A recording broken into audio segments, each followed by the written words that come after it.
Hi, Psychiatry Network. Welcome to our journal club. Today we are, well, let me try to get Dr. Hauck on. She also, yes, okay. Let me make sure that she can get into the video and let's get things going. This is our second journal club in a series of over 40 articles that we're doing over the next few months for those of you who are new to what we're going to do right now. But we are presenting all the different journal club articles are going to be articles that the ABPN has put out for the MOC pilot project. So it's an added bonus if you're doing the pilot project, but even if you're not doing the pilot project, you can listen to these 15-minute videos about the different articles and get some learning in. So let me just see if we can get Dr. Hauck, who's presenting our article for tonight, if we can get her onto the video.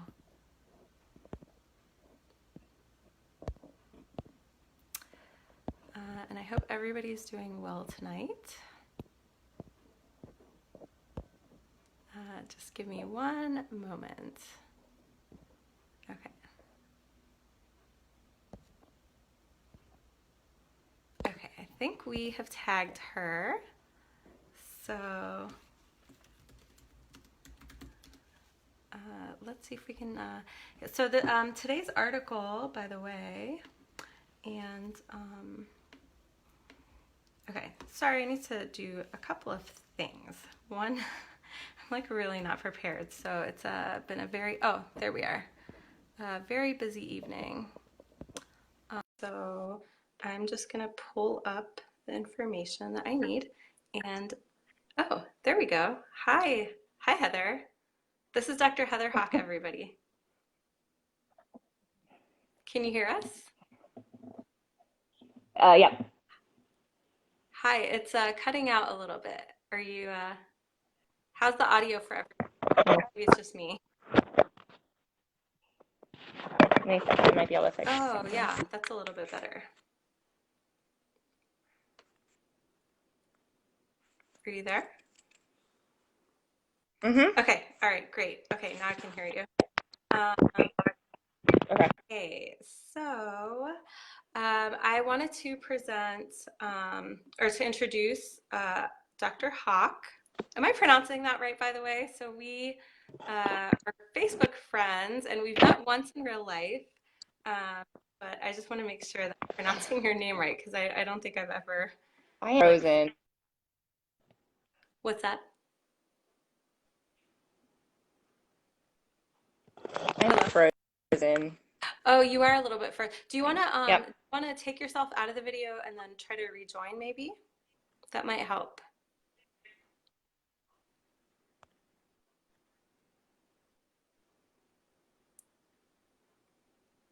Okay, why don't we try to restart the video? Hi. Okay. Okay, you try to take yourself out of the video and then try to rejoin, Okay. and let's see if that helps. So, as people are starting to join us, so. Okay. Okay, so we'll give that a second go. By the way, I am also needing to pull up, like I said, I'm completely unprepared. Hopefully it won't be like this every night, but I am gonna pull up her bio and wait for her to rejoin, hopefully with her not being frozen.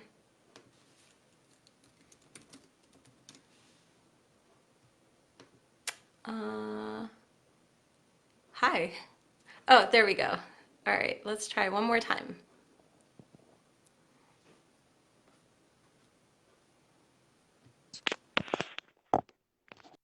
Okay, hi.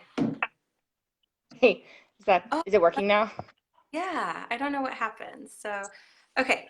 So, all right. Well, we Actually, that gave us a little bit of time. We have a few people watching and saying hello. Hi, everybody. And Hello. I got a chance to pull up Dr. Hauck's bio. And earlier I was asking if I was pronouncing your name correctly. Oh, it's Hauck, but I Hauck. Okay. respond to lots of things. So we'll probably go with Heather, but during the video. Um, but I wanted to introduce, for those of you who do not know, Dr. Hauck is one of our moderators in the group. And so she's helped out a lot with all the background things that go into making our group what it is. And so I wanted to read to you guys her bio, which is very interesting. She Hi, graduated from John. She graduated from the Uniformed Services University in 2010 with her MD, followed by a general psychiatry residency at the Naval Medical Center in Portsmouth, Virginia, which she finished in 2014. She practiced general psychiatry for 2 years before completing her addiction psychiatry fellowship in 2017 at the University of Colorado, which did not have a military affiliation. She's now the department head and clinical director for the Substance Abuse Rehabilitation Program at Naval Medical Center Camp in Lejeune, North Carolina. She went into general psychiatry because of family history and addictions work, because of interests developed in residency and general practice. And she has been a part of our group since we had less than 500 members, and finds it as a way to keep up with aspects of practice that she doesn't use regularly and to connect with other people. So welcome. And why don't you introduce, I haven't really mentioned the title of the article even, so why don't you take it away with the article for tonight? Yay. Okay. So this article is estimating the efficacy of Alcoholics Anonymous without self-selection bias and instrumental variables reanalysis of randomized clinical trials. It was done by Keith Humphreys, PhD, Janet Blodgett, Masters, and Todd Wagner, PhD, out of the Palo Alto VA and Stanford University Medical Centers, published in 2014. Um, Essentially, the article, it was looking to eliminate self-selection bias when trying to establish the efficacy of participation in AA. There's been numerous studies over many years that have demonstrated what they think to be the efficacy of AA, but it was really potentially just looking at people choosing to go, and if that's more of the influence than the actual organization or the meetings themselves. So these folks were trying to determine if the meetings themselves are efficacious for people. Um, so that's background of this paper. So there are still um, as you go through the introduction for the paper, they were looking at whether or not, or looking at the fact that people are randomized to interventions rather than to AA attendance typically, and that people can be randomized to an intervention and still choose not to go to AA, and people who are not randomized to the intervention may also choose to go to AA. So you have these kind of non-compliant patients. Surprise. Um, so they were trying to eliminate what the impact of those things. And they determined, if you look at figure one, they're really estimating that about 2/3 of people who are randomized into a facilitation group may actually go to AA, leaving 1/3 of those people choosing not to go. And then that about 20% of people encouraged not to go to AA would still go. And so that's where the self-selection bias comes in, making it difficult to look at whether or not AA is useful in and of itself.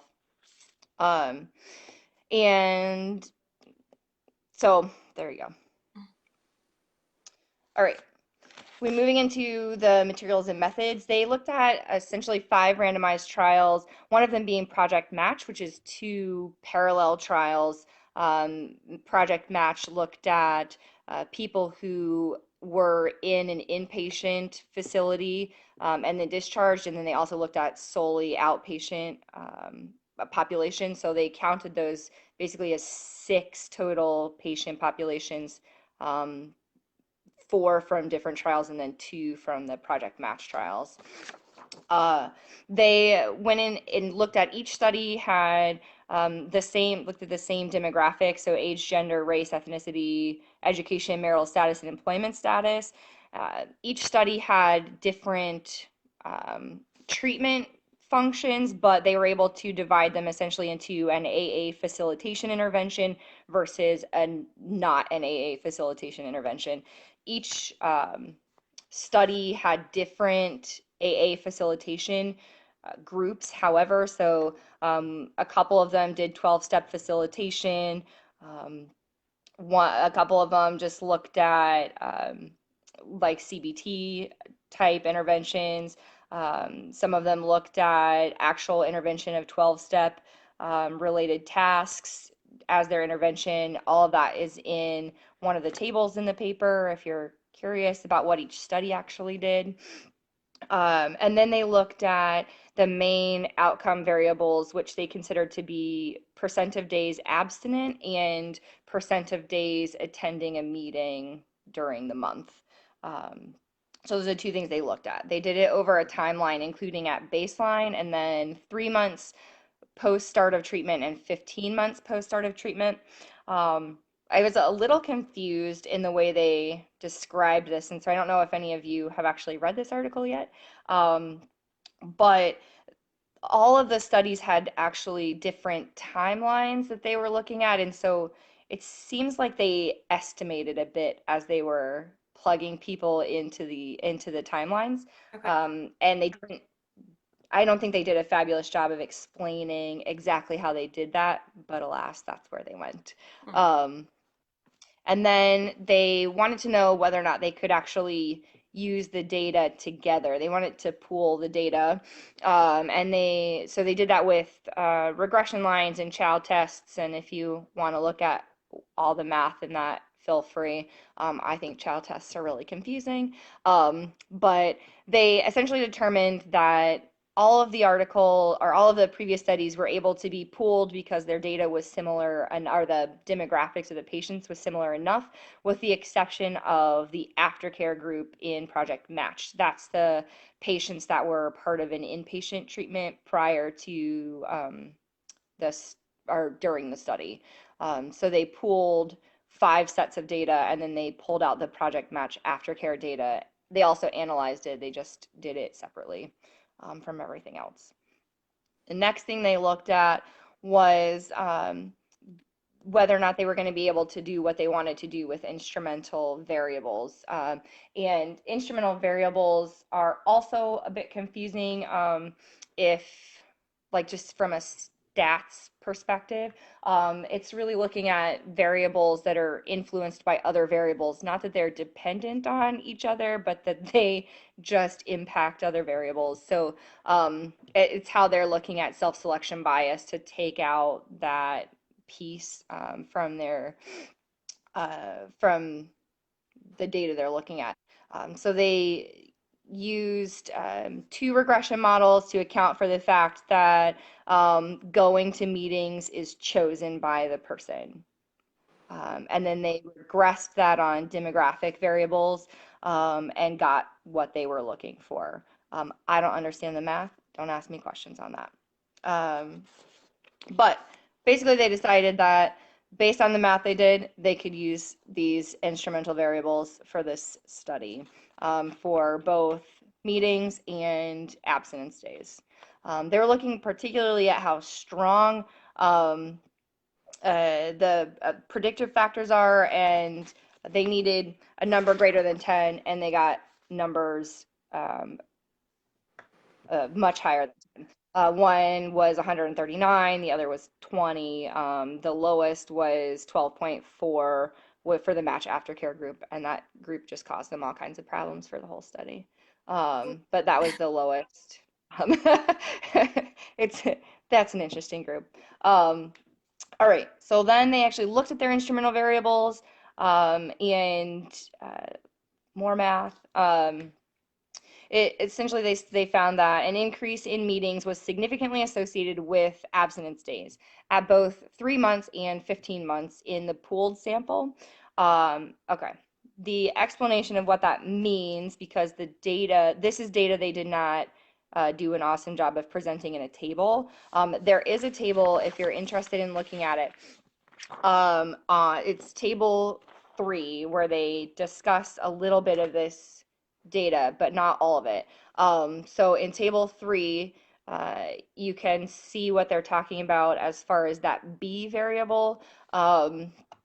And that's how they determined um, what the predicted increase in abstinence days, uh, how they predicted that.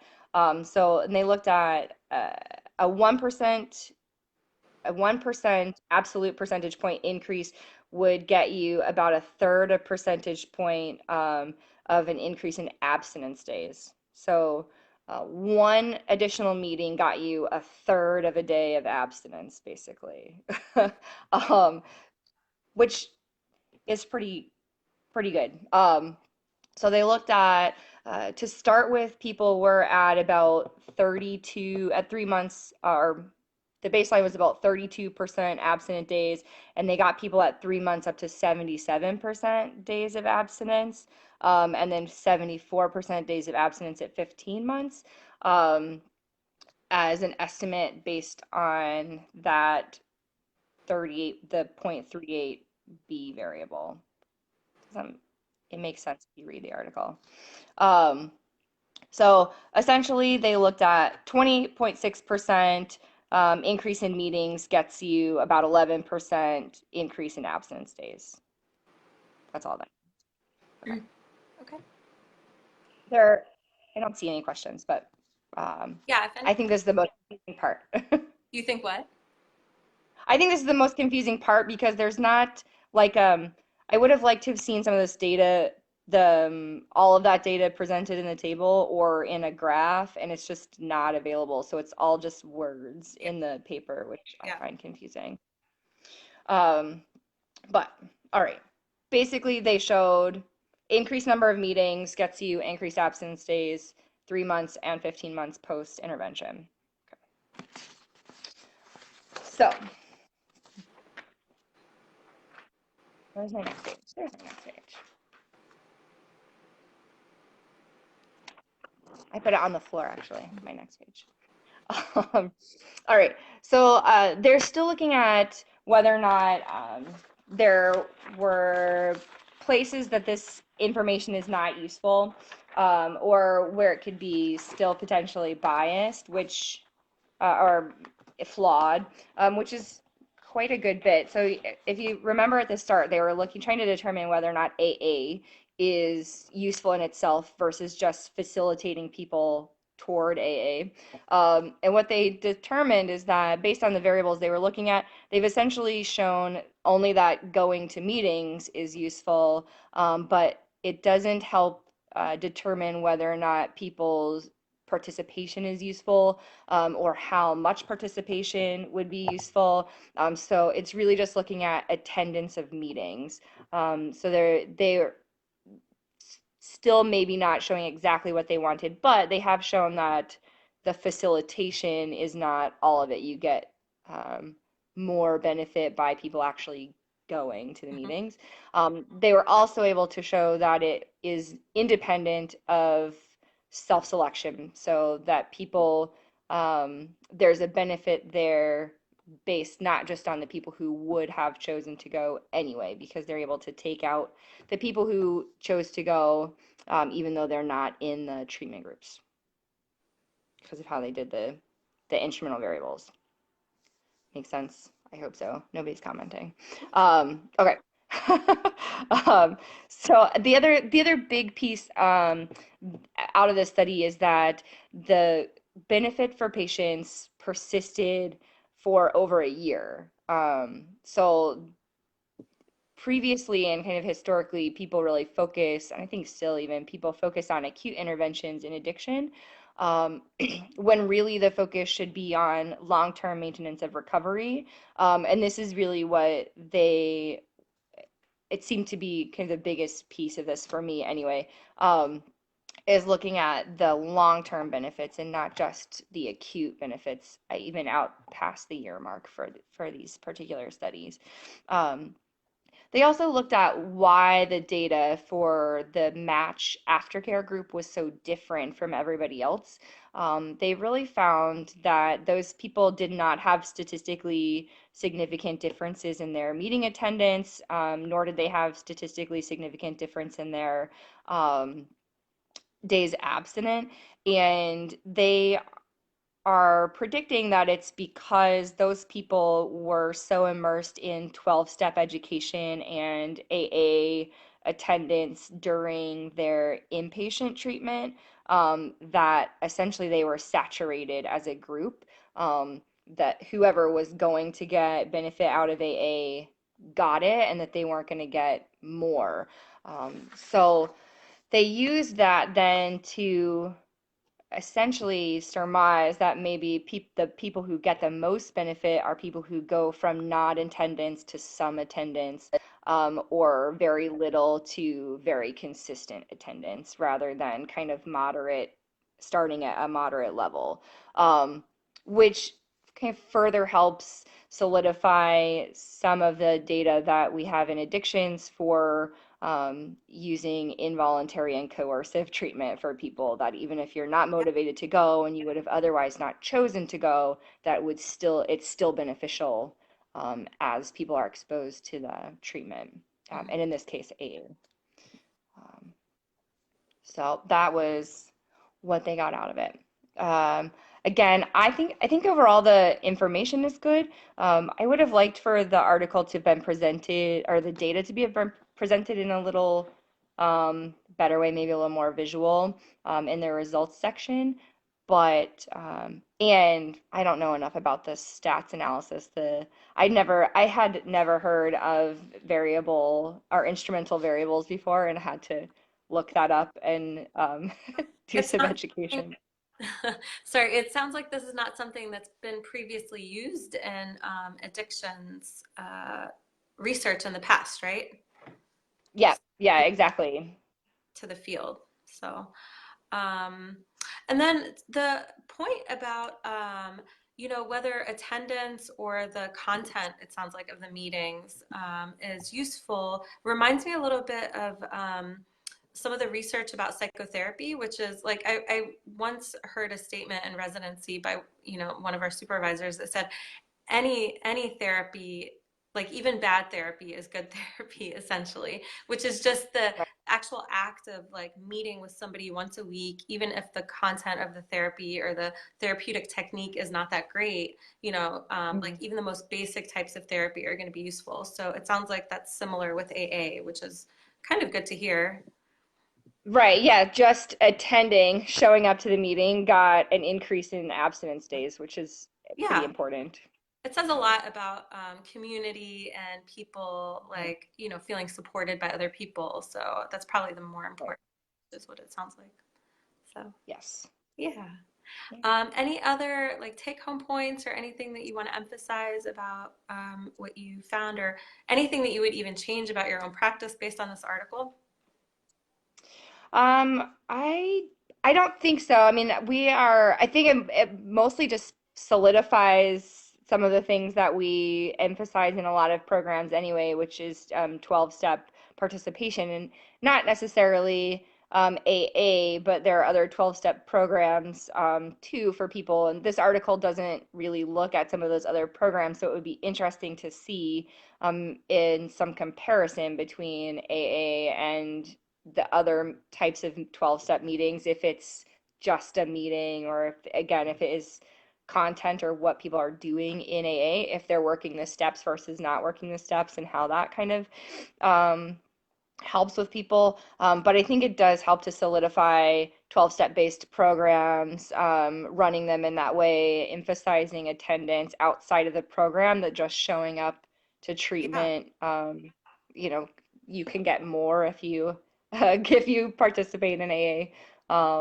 And even for people who are very anxious, that just going to the meeting may be Mm. as beneficial as participating potentially. We get a lot of patients like that who don't want to go, they're very nervous, they don't want to talk, they don't want to, Yeah, you can just say, look, even just showing up to the meeting may be beneficial. good. Okay, that's great. Um, okay, well, good. If nobody, thanks, Rebecca. I think Heather did a great job too.